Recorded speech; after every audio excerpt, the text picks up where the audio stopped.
이제 하나님 말씀을 봉독하겠습니다. 오늘은 시편 56편입니다.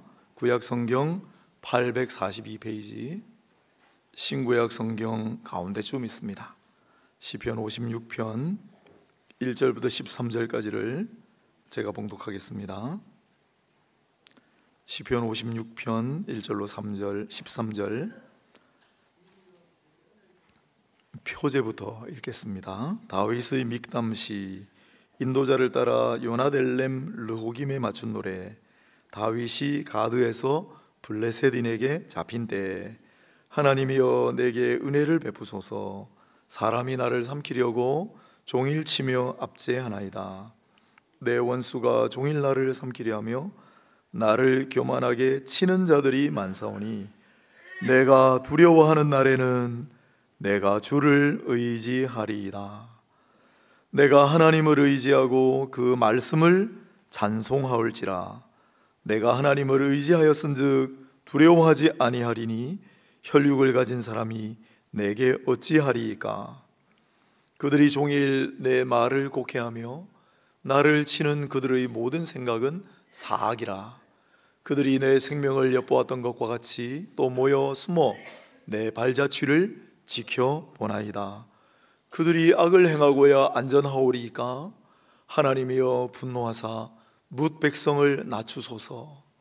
나의 유리함을 주께서 계수하셨사오니 나의 눈물을 주의 병에 담으소서. 이것이 주의 책에 기록되지 아니하였나이까. 내가 아뢰는 날에 내 원수들이 물러가리니, 이것으로 하나님이 내 편이심을 내가 아나이다. 내가 하나님을 의지하여 그의 말씀을 찬송하며 여호와를 의지하여 그의 말씀을 찬송하리이다. 내가 하나님을 의지하였은즉 두려워하지 아니하리니, 사람이 내게 어찌하리이까. 하나님이여 내가 주께 서원함이 있사온즉 내가 감사제를 주께 드리리니, 주께서 내 생명을 사망에서 건지셨음이라. 주께서 나로 하나님 앞 생명의 빛에 다니게 하시려고 실족하지 아니하게 하지 아니하셨나이까. 아멘.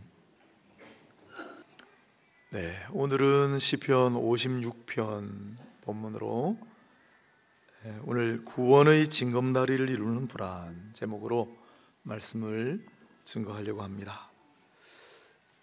감기기가 제가 좀 있는지 얼굴이 좀 빨갛죠. 목도 좀 칼칼하고 감기나 독감 걸린 거 아닌가 불안합니다. 우리가 살아가면서 늘 크고 작은 불안 속에 지낼 수밖에 없는 인생입니다.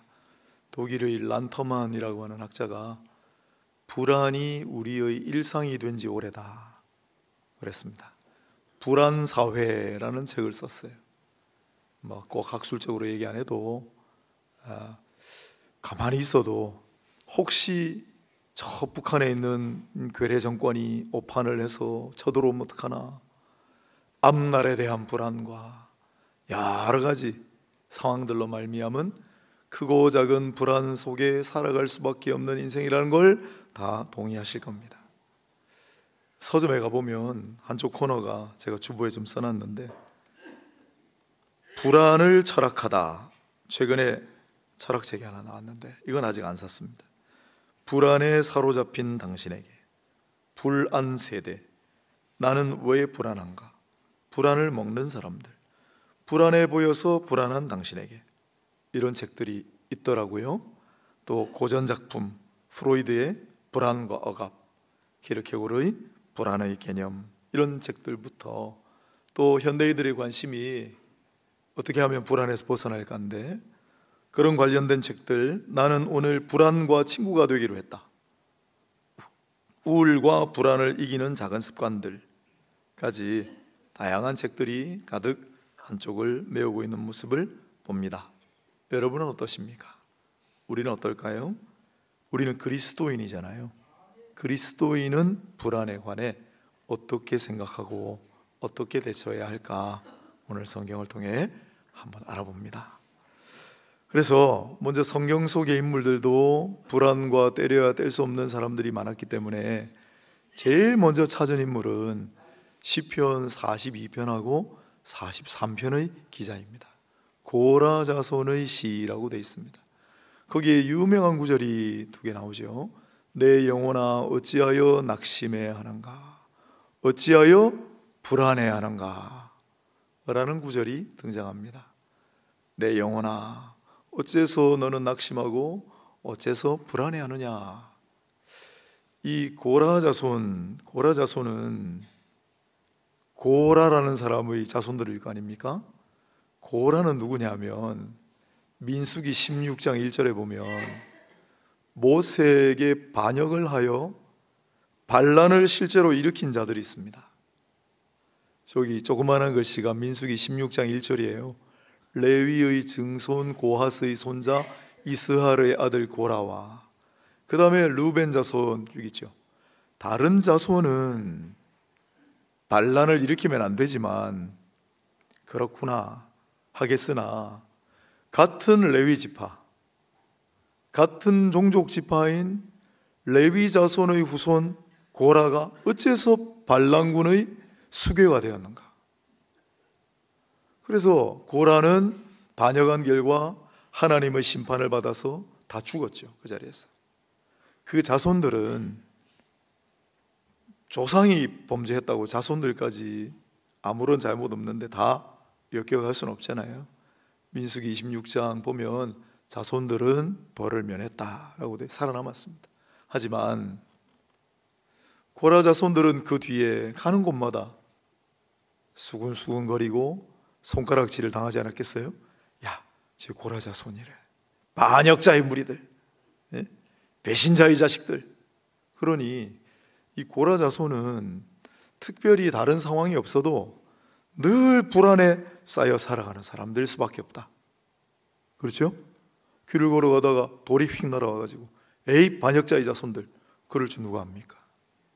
그래서 이 고라의 자손들은 우리가 뭔가 잘못한 일이 없어도, 불안 요소를 일으키는 일이 없어도 불안할 수 있다는 사실을 잘 보여주는 사례예요. 고라의 자손이 그렇다면 우리는 어떻겠습니까? 우리는 아담의 자손들이잖아요. 그래서 이건 인간의 근원적인 불안이다 생각합니다. 그냥 날 때부터 내가 잘못한 일 없는데 그냥 고라 자손으로 태어나는 거잖아요. 우리도 날 때부터 아담의 자손으로 그냥 태어나는 거잖아요. 그래서 본래적 불안, 근원적 불안, 존재적 불안, 그래요. 불안 이거 말고도 여러 가지 있지만 이 불안에서 벗어날 수 있는 인생은 단 하나도 없다. 그 다음에 그럼 이 불안하다라는 말은 무슨 의미인가? 내 영혼아 어찌하여 불안해하는고 할 때 그 불안이란 말은 흔들리다, 요동치다라는 뜻을 가지고 있습니다. 시편 46편에 보면 제가 그림도 실어놨잖아요. 바닷물이 솟아나고 뒤놀든지 파도가 막 요동치는, 그게 불안하다는 문자적 의미예요. 잔잔하던 바다가 막 요동이 칠 때, 아까 우리가 찬송을 불렀는데 바다가 아니더라도 우리의 마음이 막 흔들리고 요동칠 때 그게 불안이에요. 고라 자손은 별다른 상황이 없어도 불안할 수 있는 경우라면 대부분 우리 불안은 어떤 문제 때문에 일어납니다. 우리의 상황과 환경의 어떤 사건이 있을 때 불안이 일어나죠. 대표적인 경우가 누구냐면 다윗이에요. 오늘 본문은 다윗이 적었습니다. 다윗이 어떤 상황에 기록했다는 것을 표제가 가르쳐주고 있죠. 표제에 보면 제일 뒤에 다윗이 가드에서 블레셋인에게 잡힌 때, 조금 설명을 하면 다윗과 골리앗 이야기는 아마 대부분 다 아실 거예요. 저기 조그맣게 그림되어 있는 게 다윗이고 조그만 그림은 뒤에 큰 사람이 골리앗이에요. 골리앗은 거인이고 용사 중의 용사였습니다. 그런데 소년 다윗이 평소 양칠 때 쓰던 물맷돌을 가지고 골리앗을 쓰러뜨리고 골리앗을 죽였잖아요. 여러분, 그 골리앗의 고향이 블레셋이고 그 고향 마을이 가드예요. 그런데 다윗이 가드를 찾아가요. 왜? 자기가 죽인 골리앗의 고향, 즉 그 가드 사람들은 다윗이 원수예요. 근데 왜 가드로 갔을까요? 사울 왕이 다윗을 사위까지 삼아놓고 시기 질투심에 휩싸여가지고 다윗을 죽이려고 창을 던지고 자객을 보내고 군사를 보내서 추격하고, 다윗이 사방천지 갈 데가 없어요. 그래서 절대 이곳만은 가지 않으리라. 거기 어딥니까? 그게 골리앗의 고향이죠. 설마 거기는 안 가겠지. 그곳밖에는 피할 데가 없어서 가드로 간 거예요. 어떻게 됐을까요? 가드 사람들이 처음에는 당황했겠죠. 다윗 아니야? 저거 어떻게 여길 감히? 그러면서 천천히요 만만히요 그때 얘기 나오고, 그가 우리 용사 골리앗을 죽인 원수입니다. 사람들이 막 들고 일어났어요. 그런 상황을 오늘 본문에 쭉 묘사하고 있는 거예요. 사무엘상 20장에 나오는 얘기인데, 그때 여러분 다윗의 상황 안에 내가 처했다고 한번 상상을 해보십시오. 아마 진짜 극도의 불안에 휩싸여서 어떻게 했을까요? 열왕기상 20장 13절 14절 보면 그들 앞에서 미친 채를 했습니다. 살아남기 위해 침을 질질 흘리고 막 대문간에다가 막 바르고, 어느 정도로 진지하게 미친 채를 했냐면 그 가드 왕이 보고 이거 완전히 미쳤구나, 왜 이 미치광이를 내게로 데리고 왔느냐 하고 돌려보낼 정도로 완전히 미친 행세를 해서 겨우겨우 목숨을 부지합니다. 겨우 살았지만은 그 다음 짧게 머무는 동안에 얼마나 불안했겠어요. 그리고 그게 오늘 본문에 다 나와요. 내 원수가 나를 삼키려고 합니다. 나를 치는 자들이 너무 많습니다. 숨어서 내 발자취를 지켜보고 내 목숨을 노리는 자들이 많습니다. 나를 향하여 온갖 악독한 말을 쏟아냅니다. 안 그렇겠어요? 얼마나 불안했겠습니까? 이 처한 다윗의 심정을 잘 표현하는 말이 또 표제에 있습니다. 거기 보면 가운데 요낫 엘렘 르호김, 이거 번역하면 먼 느티나무 가지 위의 비둘기라는 뜻입니다. 요나가 비둘기잖아요. 즉 나무 위에, 나뭇가지에 혼자 앉아있는 비둘기예요. 연약하기 짝이 없는, 매와 사나운 날짐승이 오면 그대로 채워가요. 아무 힘도 없는, 그래서 슬피 우짖고 있는 자기 비둘기 같은 신세다. 그래서 100주년 기념교회 정한종 목사님이 이 노래는 마치 우리 민족이 일제강점기에 불렀던 이 노래와 흡사하다라고 하셨어요. 공감이 돼요. 울 밑에 손 봉선화야 내 모습이 처량하다. 다 아시는 노래죠? 잘 몰라요? 네. 그렇게 구슬피 자기 신세를 한탄하면서 부르던 노래가 바로 56편일 것이다.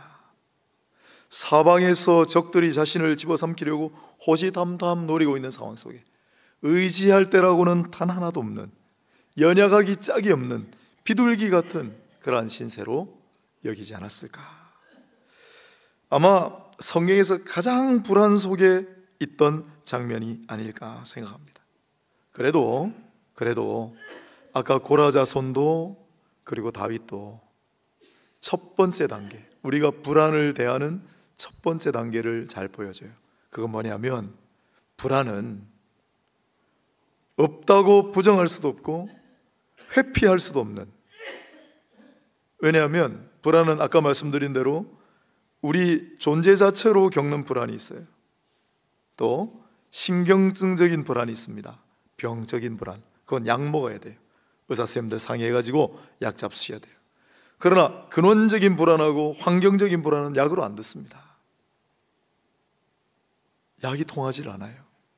이 불안으로부터 벗어날 세상적인 방식이 없습니다.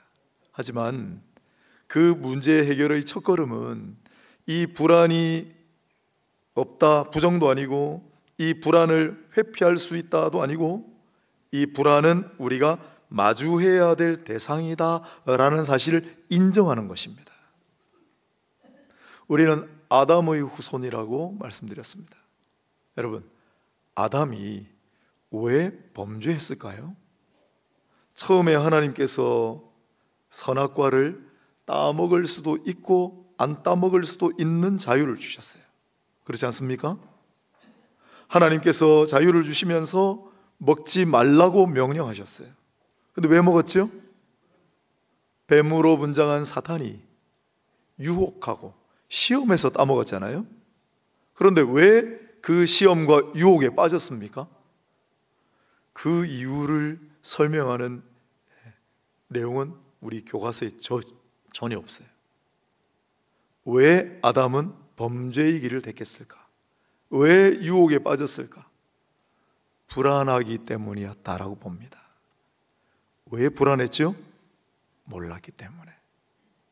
무지로부터 오는 불안. 뭘 모르면 불안합니다. 그렇지 않습니까? 내가 지금 어디로 끌려가고 있는데 어디 가는지 몰라요. 불안합니다. 우리 청년들 앞날을 향한 불안이 가득해요. 왜? 내가 앞으로 뭐가 어떻게 될지 모르기 때문에. 아담은 선악과의 정체를 몰랐습니다. 그리고 그걸 먹는 날 죽으리라고 말씀하셨는데, 아담은 죽음을 한 번도 경험해 본 적이 없기 때문에, 자기도 죽은 적이 없고 다른 사람도 없었으니까 죽음이 뭔지를 몰랐습니다. 그리고 하나님으로부터 떨어져 있는 존재라는 사실. 그래서 이러한 이유 때문에 불안에 빠졌고, 결국 그 불안이 잘못된 길로 가게 했다. 이게 원래 근원적인 불안이에요.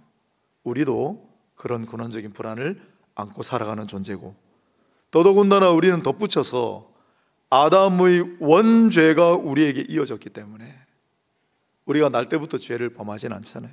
그런데 우리는 날 때부터 죄인이에요. 왜? 원죄 때문에. 아담이 죄를 범했기 때문에.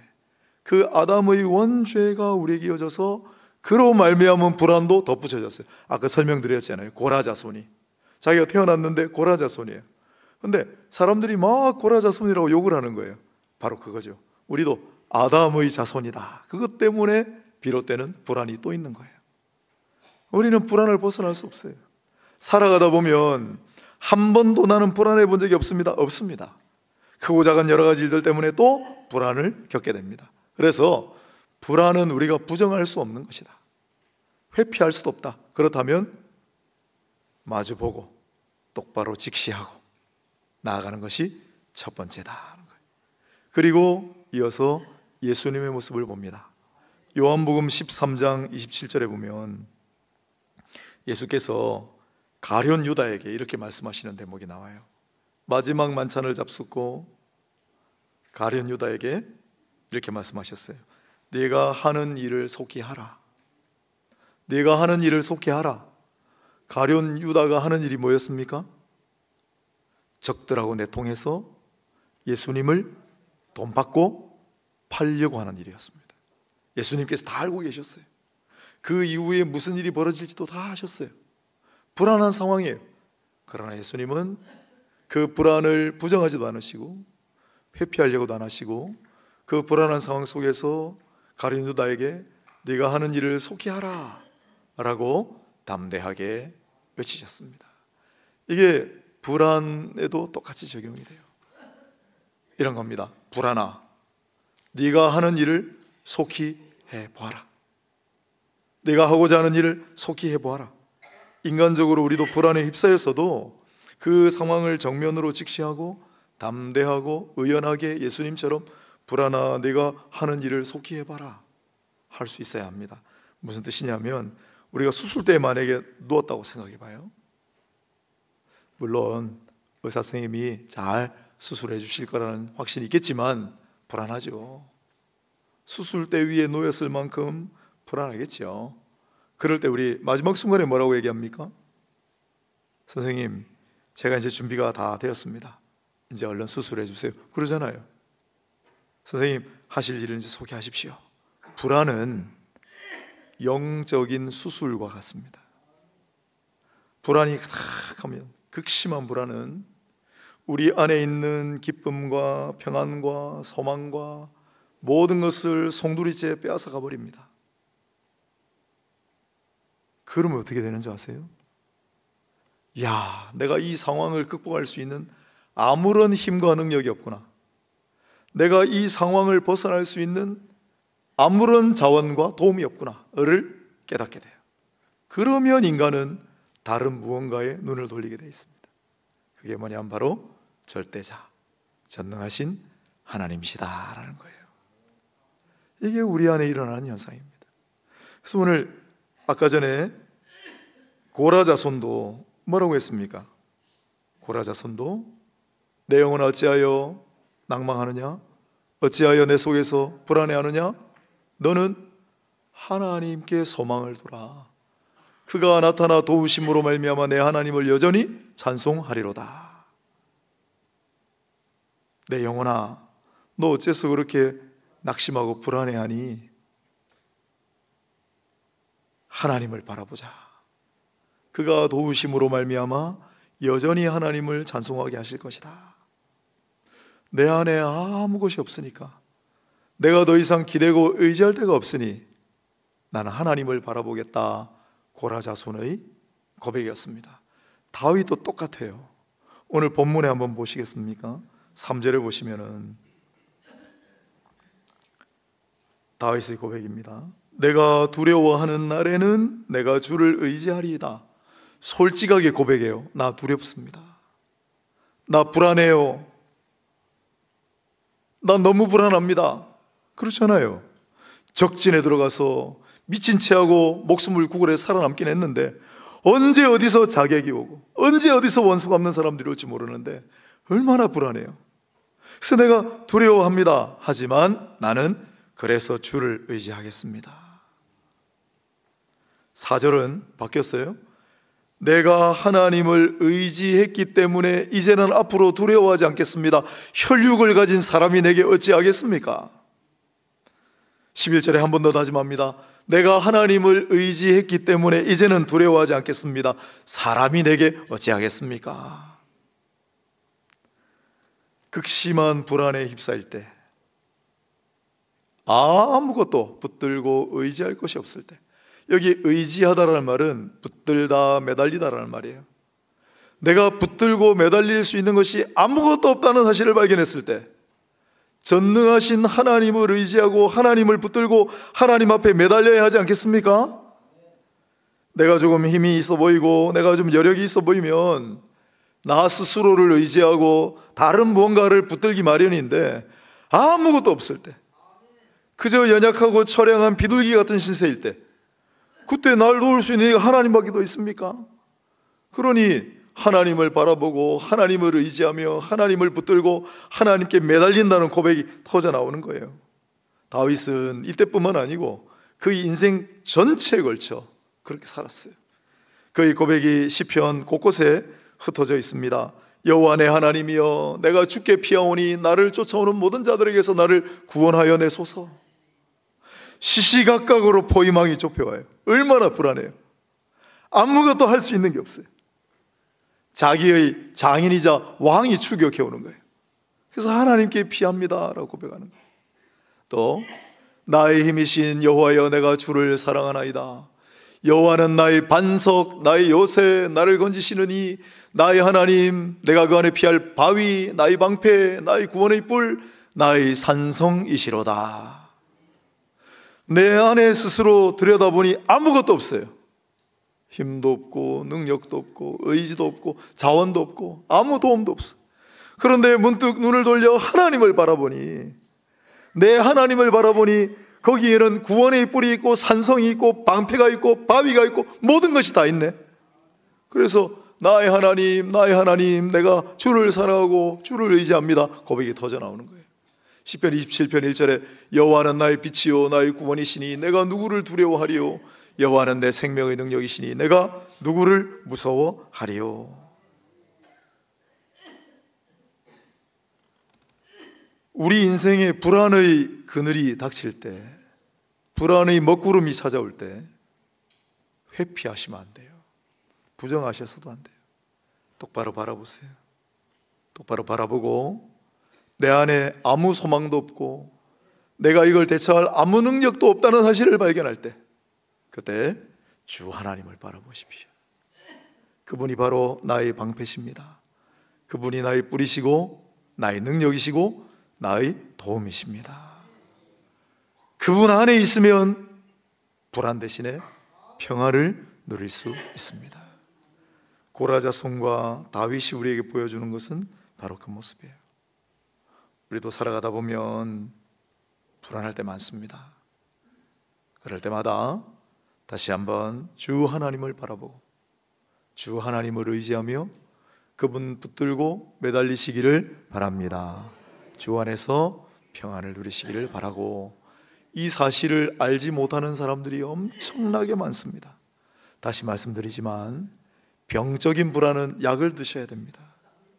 하지만 근원적인 불안이나 우리 인생의 고비마다 찾아오는 불안은 방법이 없습니다.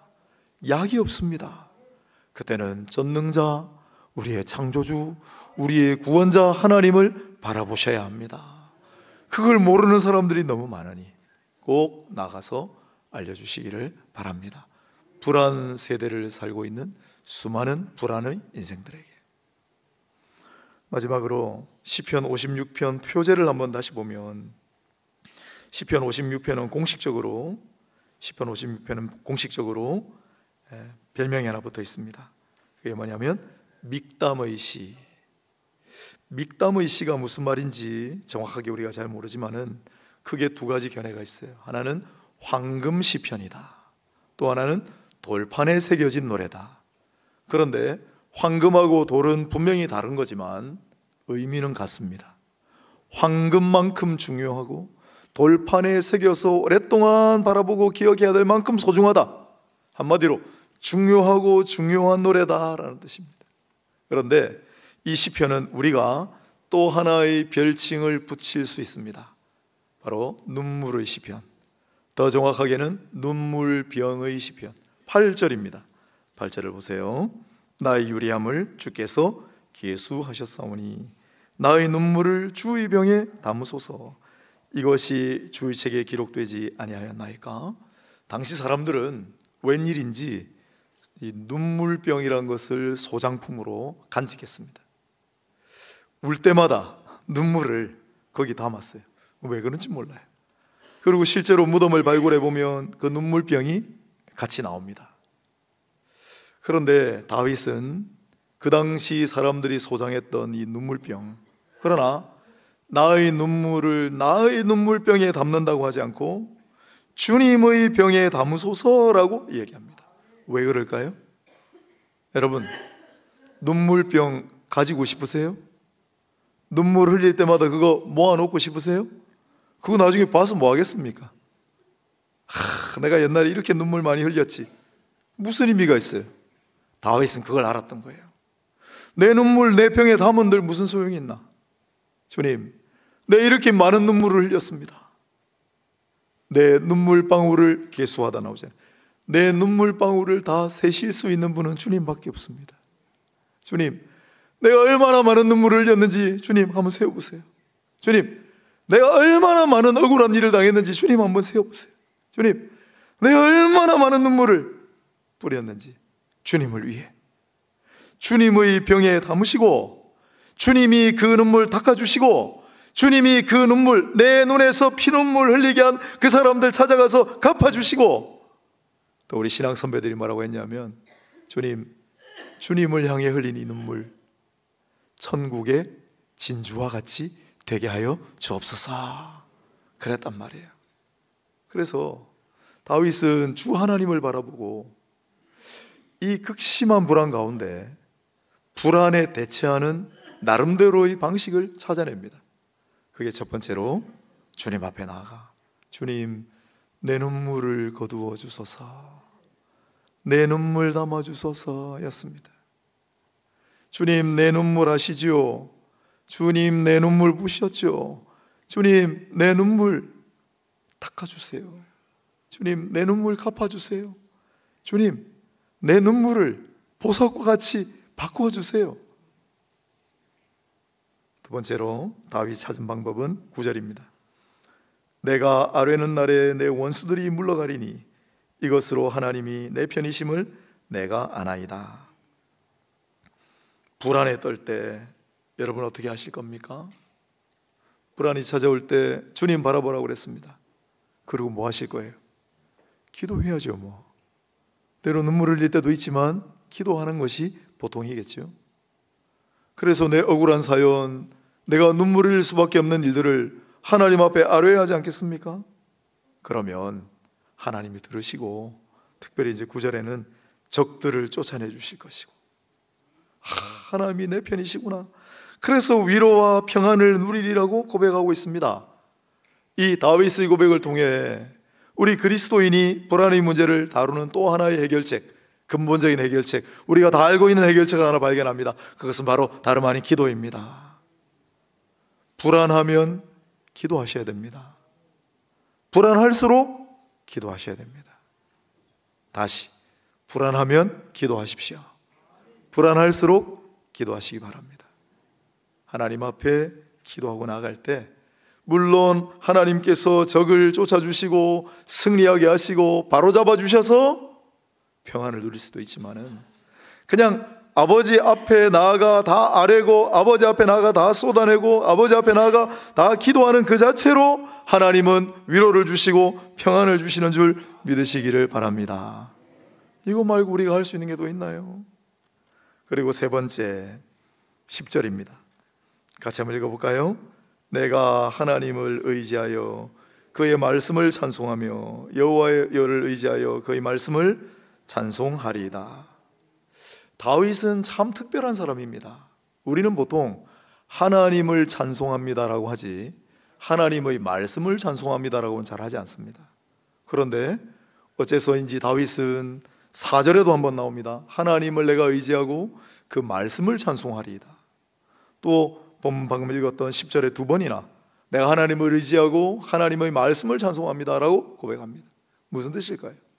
하나님의 말씀을 찬송한다는 것이, 가만히 생각을 해보니까 이것은 다윗이 말씀의 사람이었다는 증거예요. 다윗은 불안에 떨 때마다 하나님의 말씀을 찾았다는 증거입니다. 여러분, 성경에 수많은 하나님 말씀이 있습니다. 여러분 특별히 불안에 떨 때, 어려움에 처할 때 어떻게 하십니까? 성경을 찾아서 집어들고 안에 있는 말씀을 쭉 읽다 보면 내가 바로 그 처한 상황 속에 나에게 꼭 맞는 말씀이 반드시 있습니다. 그 말씀을 발견할 때 말할 수 없는 위로와 평안이 있습니다. 다윗은 그러고 살았던 거죠. 그 비결을 알았던 거죠. 그래서 내가 하나님의 말씀을 찬송하리이다, 내가 하나님의 말씀을 찬송합니다 라고 얘기합니다. 우리도 그와 같을 수 있기를 바랍니다. 열왕기상 19장의 엘리야가, 위대한 선지자 엘리야가 그도 불안에 휩싸여 근원적인 불안과 또한 이세벨이 죽이겠다고 협박할 때 불안에 휩싸여 로뎀 나무 아래 처절하게 누워있을 때 하나님께서 엘리야에게 딱 뭐라고 말씀하셨냐면, 엘리야야, 너가 어찌하여 이러고 있느냐? 네가 어째서 이러고 있느냐? 라는 뜻입니다. 마레카 라고 물으셨어요. 네가 어째서 그러고 있느냐? 아까 고라 자손의 고백과 똑같은 말입니다.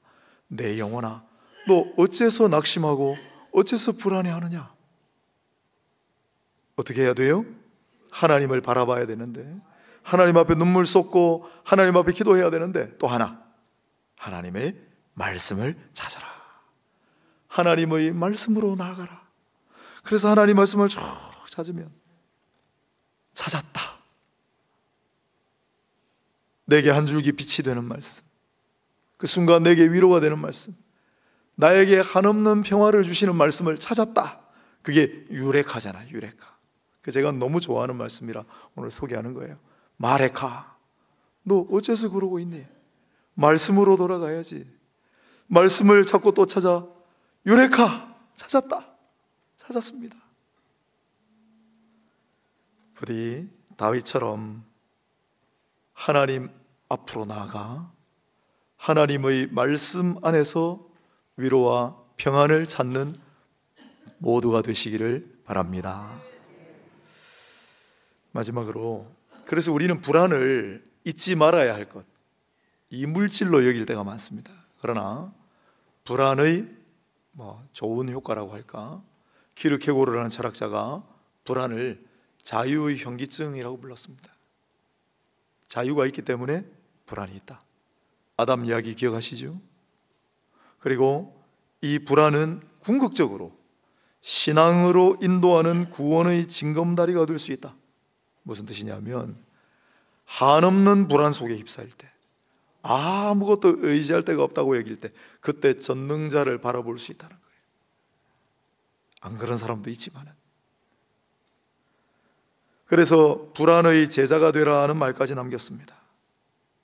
극심한 불안으로 말미암아, 거듭되는 불안으로 말미암아 내 안에 기쁨과 소망과 평화와 행복과 모든 것을 그 불안이 다 앗아가 버리게 한 후에, 그러나 예수 그리스도를 믿는 신앙으로 그래서 나가게 되면 다시 모든 것을 되찾게 하실 뿐만 아니라 더 풍성하게 해주신다라고 주장했습니다. 맞는 얘기죠.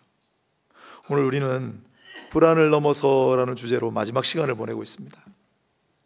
어느 학자가 이야기한 것처럼 우리는 불안 사회, 불안 세대를 살고 있습니다. 어느 때나 그랬지만 지금은 더해요. 불안은 없다고 부정하거나 그리고 회피할 수 있는 대상이 아닙니다. 불안은 우리가 정면으로 직시하고 맞서야 될 것이다. 우리 환경적으로 여러 가지 요인으로 불안할 때도 있지만, 우리는 아담의 원죄를 이어받아서 근원적으로 불안을 벗어날 수 없는 존재다. 철학자 얘기가 아니더라도. 그럴 때 그 불안이 심화되고 불안이 깊어질 때 우리는 다른 방법이 뭐가 있습니까? 우리가 의지할 수단이 없을 때 주 하나님을 바라보고 의지하며 그분께 매달리고 붙들려서 우리 주 하나님 안에서 참된 위로와 안식과 평안을 누려야 합니다. 그리고 그 하나님 앞에 나아가 우리의 눈물을 남김없이 쏟아놓고, 주님, 내 눈물을 주님의 병에 담아주세요. 주님이 닦아주세요. 주님이 갚아주세요. 주님이 이걸 눈부신 진주로 아름다운 보석으로 바꿔주세요. 하나님, 내 기도를 들어주세요. 내 억울한 사연을 한번 들어보실래요? 그리고 마지막으로 하나님 말씀 가운데 진정한 위로와 참된 평안을 찾아 하나님께 감사와 영광을 돌리는 모든 인생들 다 되시기를 주의 이름으로 축원합니다. 기도하겠습니다. 하나님, 지금 이 순간에도 남들이 겪지 않을 불안과 안타까움 속에 있는 인생들이 있을 텐데, 오늘 이 말씀 안에서 길을 찾고 또한 해결점을 찾을 수 있기를 바랍니다. 우리 인생이 근원적인 불안으로부터, 우리가 살아가면서 환경적으로 숱한 불안으로부터 벗어날 수가 없는데, 그럴수록 더 주 하나님을 바라보고 의지하며 주님 앞에 토설하고 주님께 기도하고 주님의 말씀 안에서 참된 위로와 평안을 누리게 하여 주옵소서. 예수님의 이름으로 기도합니다. 아멘.